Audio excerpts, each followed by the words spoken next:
I hope you have an amazing weekend and that this week is going very well. And well, in case you don't know me, my name is Clara and I'm the owner of this channel that you're watching that is called The Ink Path.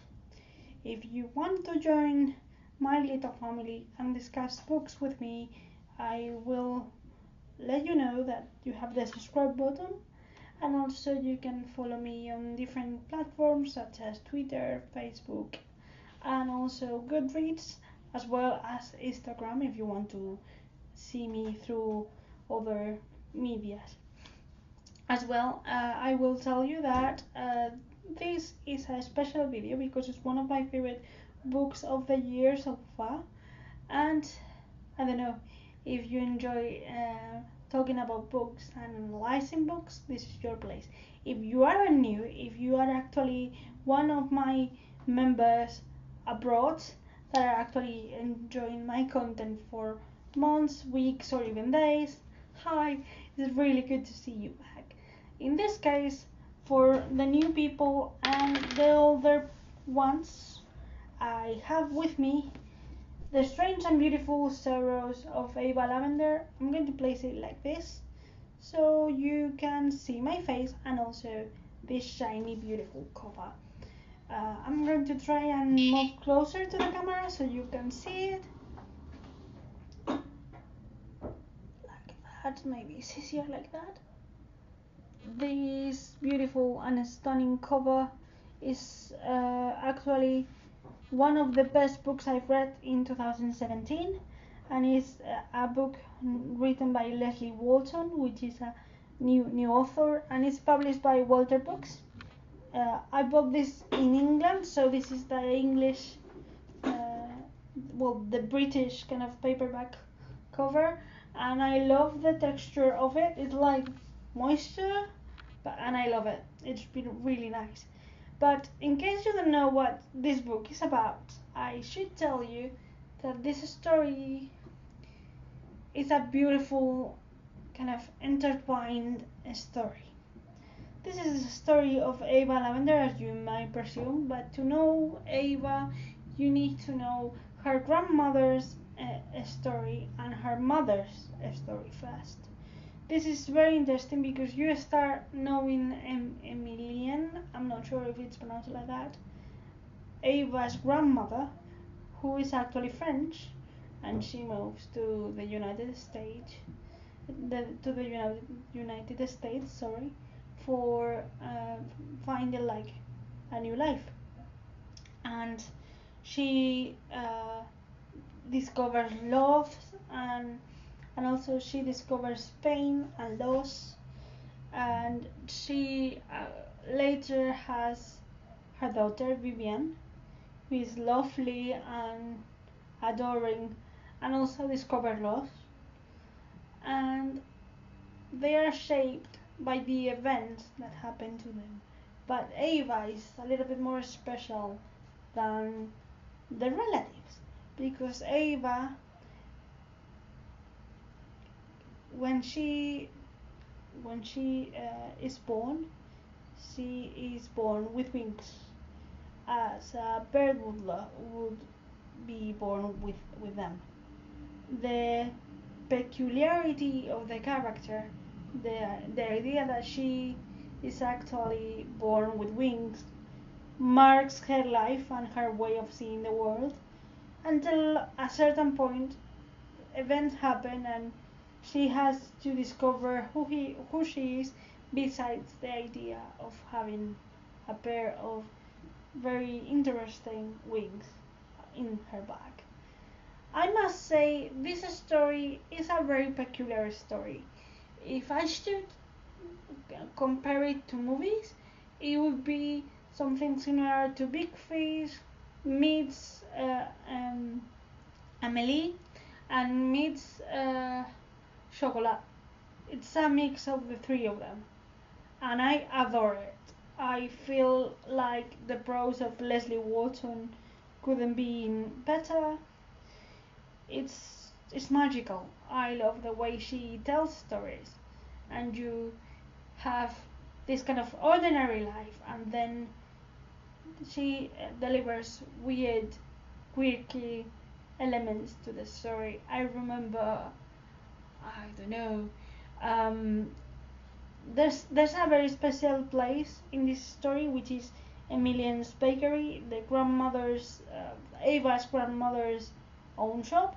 She's a baker, and the bakery for me, it has its own atmosphere, and it's really really nice. Um, I must say though that this has triggers in case you don't like to hear about suicide thoughts and suicide actual real attempts and elements, or uh, what else should I tell you, obsession and self-harming. You should avoid this book. However, if you don't mind reading about this stuff, I must say that it's very well integrated and very delicate treated in this story. I feel like these are heavy topics to talk about, considering this some kind of a coming to age kind of a story, and I feel like it's really well treated. Though I wouldn't say this is a YA book, because to me it's more an adult book. Not only because of the topics I just mentioned, but because there are certain things that I feel teenagers shouldn't be able, maybe doesn't grasp. There are some elements to it that YA readers maybe find very slow, which is not actually slow at all, but it doesn't, it's not like gripping tension all the way through the story, which makes this book even richer, in the sense that you have this kind of moments in between where you, instead of focusing on the action, you focus on the characters, because oh my god, the characters, they are complex, they have several facets, they have flaws, and that's really important. We need flawed characters, we need human characters. People don't empathize with the perfect kind of heroine or hero of the story, the one that always makes good decisions and beats the evil guys and doesn't end up being fooled by anyone.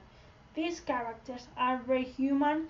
Their flaws are really in their sleeves. It's very easy to know that they're going to make a mistake, but again, you follow them because you feel like through that mistake they will recover, they will learn, and some take some time and more than others, but that's really nice. What I would say is that Leslye Walton needs to be a creative writing professor.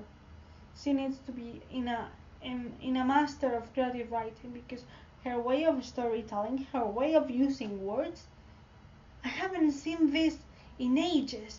And again, as I told you, this is a mix of pure kind of raw elements to it, but also magical, not in the sense of magical realism. This is not magical realism per se, although it has a little bit of flair to it.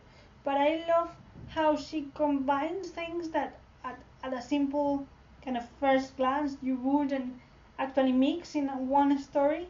The way she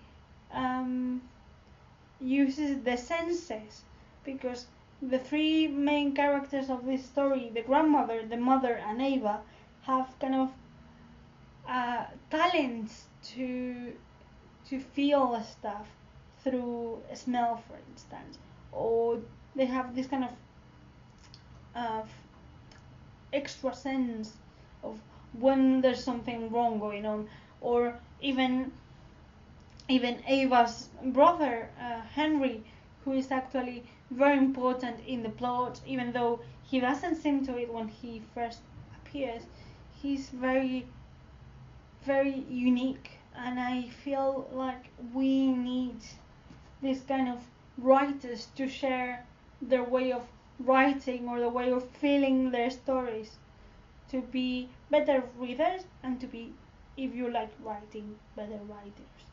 You need to be able to experience this novel. If you want to be a writer, I would suggest you to read this, because to me it has I know I'm probably aiming very high, but for me, this is as important as, I don't know, Harry Potter and one single book.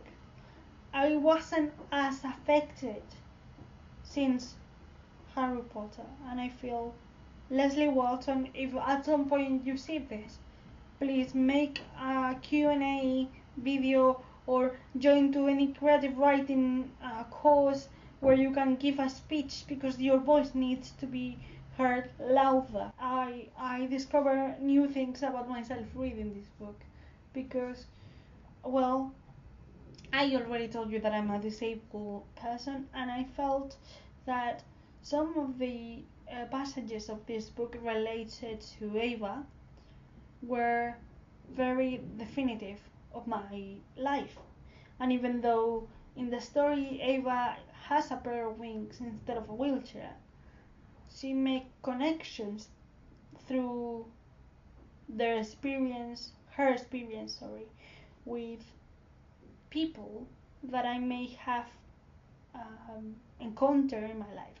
And I think that's why it's very important to me. But I will be always grateful to the author because of being able to tell this story in her first debut novel. Lesley Walton, thank you very much. It's really fast paced, and you're not going to regret it. It's a 5 stars, at least for me. Have you ever read this, or are you looking forward to? Or if you have read this, please, without the spoilers, we don't have to ruin the experience for other people. Which element of the book did you like the most?